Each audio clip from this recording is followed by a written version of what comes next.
JD Power says new car problems are up, but are we supposed to blame the technology or the polar vortex? I'm Marty Paget, joined by Nelson Ireson and Bengt Halverson, and we're going to talk about JD Power quality results today at TCC on the table.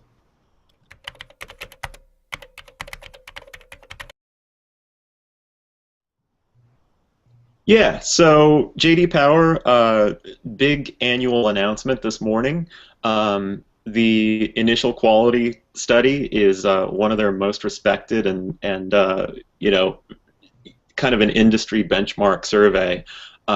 This year the news isn't all great. We went from 113 problems per 100 vehicles up to 116 problems per 100 vehicles. And before talking about some of the results, I should preface it and say that IQS is a measurement of problems that owners see in the first 3 months of ownership. And it could be very small issues. Nelson, I think you how did you put this? It's kind of issues in the honeymoon period.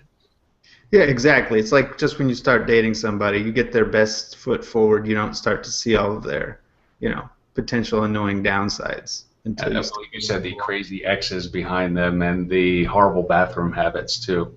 I believe that is exactly what I said. Exactly. And it's important to bring up because I think JD Power has a lot of studies out there, and when people hear JD Power, they kind of just generically assume quality, and quality in this case is quite different from long-term reliability and durability, which they do a different, better job of measuring in another study. Mhm. Well, yeah, this is the 28th year of IQS, and IQS it does cover those small things. Can I pair my smartphone? Is this transmission shifting too harshly? What's that vibration? Those sorts of things. Things that they might not over the course of years of owning a vehicle have that much of an impact, but they're definitely an annoyance. It's just a And range of Yeah. things that they're trying to measure with this study, and I think it grabs so many intangibles and so many tangibles. I often have trouble looking at it and saying, what should I tell people about this? yeah, yeah, and so the big news this year was that consumers are continuing to have problems with connectivity and in-car technology. Pairing the smartphone, getting Bluetooth to work properly when you're in and out of a car, getting interfaces to work, getting audio systems to function the way that you want them to, and to keep your settings. Those are fundamental issues, and it sounds like we're not the only ones having these issues with cars. We've certainly seen plenty of kind of little niggles and issues with infotainment systems.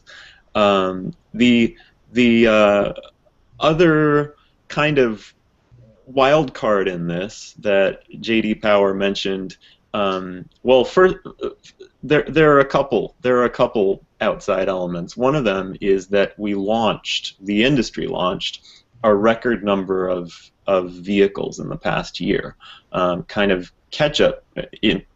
We've seen this for sure. We're sort of in catch up mode still from the bounce back of the industry, and we're seeing a lot of niche models launching. The first year of any model, you can expect more of these little issues than typical. The other issue, though, is weather, and I thought that curious that Power included that in their release this morning and mentioned it in a couple of places. The polar vortex, the abnormally frozen, rough winter that the Northeast and the Midwest had this year, it probably had an impact on these small issues. It probably didn't. It didn't set those infotainment systems up for success, and it probably led to more complaints about climate control systems and possibly transmission shifts and that sort of thing. I think it's it might be telling in some of those vehicles that, hey, this is maybe the first time the person used the seat heaters in really cold conditions, and maybe they finally just realized they only heat the seat bottoms, not the backs. Or my friend who has a Hyundai Elantra, heaters in the back seat, and I have a $60,000 German luxury car that doesn't have seat heaters at all. So again, it's that huge range of what quality means to that individual that is, it's not troubling, but I think it's more difficult to define than what they do here. Absolutely. And sort of on top of the weather thing, just to circle back to the technology deal and the new car launching, most of the problems found were in the newly launched cars, not the models updated from previous years, right? Like 13% more problems were found with the updated models. And it was those little things, Bluetooth pairing, audio systems, but on top of that, you add in the cold weather thing with the heating, ventilation, engine and transmission complaints, which were two of the biggest ones. As a result, that's, of course your transmission is going to shift rougher in the cold weather, at least until it's up to full operating temperature, because that's how mechanical things work in the cold. But people don't necessarily, you buy a new car, you expect it to just work, even if it is, -10 outside this year. But at the same time, a couple of the vehicles that were brand new last year were tops in their categories too. So, I think some brands benefit from overperforming expectations, like the Kia Cadenza and even the Buick Encore.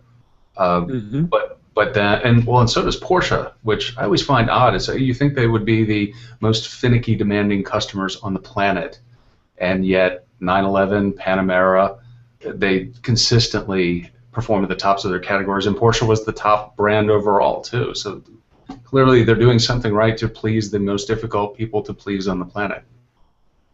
Yeah, Porsche has done remarkably well, and it did make me wonder: is there a correction factor for people simply not driving vehicles as much? I mean, I know that a lot of Porsches will get garaged quite a bit more during certain parts of the year, so there must be some kind of mileage correction factor in this metric too. We're just not sure, to what degree.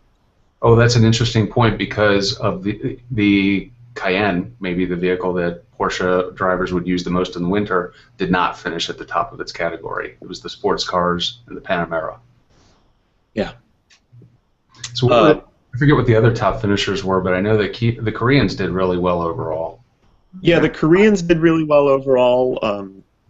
The Kia Cadenza and Sportage. GM had 6 segment awards, which is really impressive, and it's a good contrast to all the recalls in the news. Buick Encore, Chevy Malibu, Chevrolet Silverado HD, the Suburban, the GMC Terrain, the GMC Yukon. Those were all at the top. Ford had the Edge and the F-150 and the Lincoln MKX. Nissan had the Juke for a tie in its segment, as well as the Infiniti QX50 and QX80, and then the Chrysler Town & Country was at the top of its segment, as well as the Dodge Challenger. And then I thought this curious, that on a brand basis, Mazda was way down near the bottom, not at the bottom, but near the bottom, and yet the Mazda 5 and the Miata, the MX-5 Miata, were segment leaders. And those are their lowest volume cars. Unfortunately, yes. I don't know what to make of that, because I've owned one of their cars before. It was an exceptionally well-built car. Maybe that is high expectations for what we all trumpet in reviews, not meeting that, especially on the infotainment front. I wonder if they just don't score well because they don't have some of the systems, or some of those systems are priced really high or only available in the upper trim levels. Yeah, and I think of that in particular on the Mazda 3 and the Mazda 6, that TomTom system that on the connectivity front was launched in those vehicles, and those vehicles were launched in the past year, and so issues with that probably came into play. Well, yeah, and if you look at the segment winners list, right, it's almost like an inversion of what the proverbial man on the street would expect. GM at the top, Hyundai, Kia next, then Ford, Nissan, and VW Group, and Fiat Chrysler all tied in the middle. Mazda, Honda, and Lexus below them. You know, but if you turn that around and consider it in terms of value, right, like the amount of equipment you get at a reasonably priced vehicle, so it's going to skew at least possibly the amount of vehicles in the results. Maybe it does make sense because GM, Hyundai, Kia, they're both offering a lot of content at rather low price points in a lot of their vehicles, whereas Ford, Nissan, VW, even Fiat have kind of gone slightly more mid-range to premium in some of their pricing segments in order to get the equipment you really want.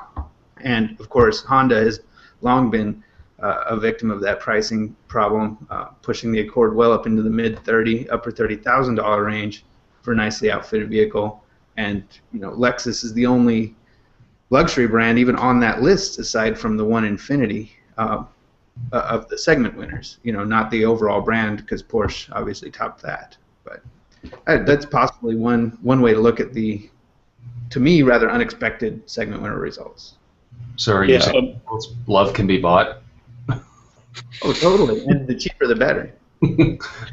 Well, I should just point out that Jaguar is second place, and they did really well again this year. They've done well for years in this metric,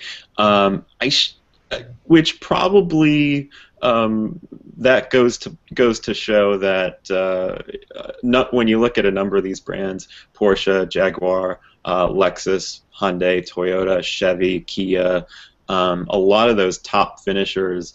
You know, they're not necessarily conservative in their approach to infotainment, but they're not some of the most daring deployments. We'll say that. Right. And a lot of the brands that have, you know, made a point to be more edgy in their infotainment and their interfaces and their controls are farther down in the list. Well, I would point out the GM stuff that is a nice balance between the two and probably didn't lose them any points in the survey.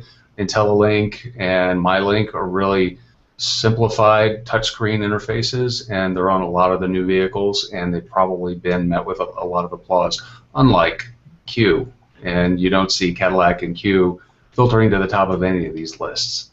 The interesting thing that I'm just pulling out of the story now is that loyalty on a brand basis is below 50% now. So if you've, you know, as an auto industry person, if you sold a car to this person, you know, 1 in 2 chance that they're going to come back and get the next one again. I mean, it's just tons of marketing money that's got to keep shoveling onto the fire to keep people interested. Yeah. And if you're if you have if you're of that elite top tier where you have no problems per vehicle, then you're lucky to break over 50% on the loyalty. Yeah. So you know, it's a crucial 5 or 10% difference that having these little niggles in the first 3 months versus not could make, you know, over the course of several years. We should take a second to look at the bottom, yes. The bottom of the showings this morning. It's always interesting. We see a few brands that have been near the bottom for years. Jeep and Mitsubishi tend to be at the bottom in this survey, and I know there are a number of reasons for Jeep. Some of it just has to do with customer expectations. Never quite lining up with, you know, what the products are, or just having expectations that are unusually demanding, and maybe the weather comes to play there too. I wonder how much the Wrangler pulls down their overall scores, because I would think that Grand Cherokee would fare pretty well, and even the cheap compact SUVs, the Compass and the Patriot, which continue to sell these days, defying all expectations. But I'm really shocked to see Scion in that list. Yeah, I'm shocked to see Scion on that list. I'm also shocked to see, you know, Mitsubishi had one launch this past year, but other than that, they're their lineup. Well, no, they had two. They had Mirage also. That probably altogether, you know, pushed their rating down. The Cherokee, JD Power emphasizes that launches do bring these numbers down. Jeep had the Cherokee. Cherokee problem considering the fact that they had so many transmission reprograms and dealers weren't without trucks for a long time. Mm-hmm. Now the bottom place finisher on this list by far was Fiat. I mean, that's a number we haven't seen in years. We're singling this brand out because it is a number we haven't seen in years. 206 problems per 100 vehicles in the first 3 months. The closest finisher is Jeep with 146. It's a big jump. I pushed JD Power to single out a particular issue with the 500L. They didn't. They got back to us just before running this hangout and said they didn't say any particular issue, but they said it was all 500L. So wow. The 500L launch apparently had a lot of issues. I'm guessing that the dual clutch transmission had something to do with it. Possibly other issues with that vehicle regarding the interface. So the world's only Serbian, or our only Serbian-built vehicle, is following in the footsteps of the last Serbian vehicle we had. Yeah. Yugo GP. Nelson, I know you've driven Abarths, but I don't know if you've driven the 500L. I really haven't seen many initial flaws, on the press cars that we get presented with. The 500L, I have to confess, a couple of things that surfaced from that were kind of a poorly functioning infotainment system, not being able to put my feet in with the manual cars into the pedal box, and just some weird gaps and trim fits that you wouldn't notice even on the Fiat 500. So I'm not sure if you guys have seen anything like that in the press cars that you've had, but I think that 500L sales kind of reflect its position here too. Yeah, and I'm not sure that it's it may be too early to jump in with pitchforks and such on the 500L, but yeah, it is an outlier at this point, and I'm very curious to see what happens with Consumer Reports reliability ratings, and then with some of JD Power's longer term metrics. But as long as they keep doing ads with their Tumblr page and GIFs, then everything should be fine. Yeah. All right. Well, that will bring us to the end of this hangout. So we will have more on the JD Power story as we can explore more details. But for future hangouts and other issues, follow us here at the Car Connections YouTube channel. And guys, thanks for joining me.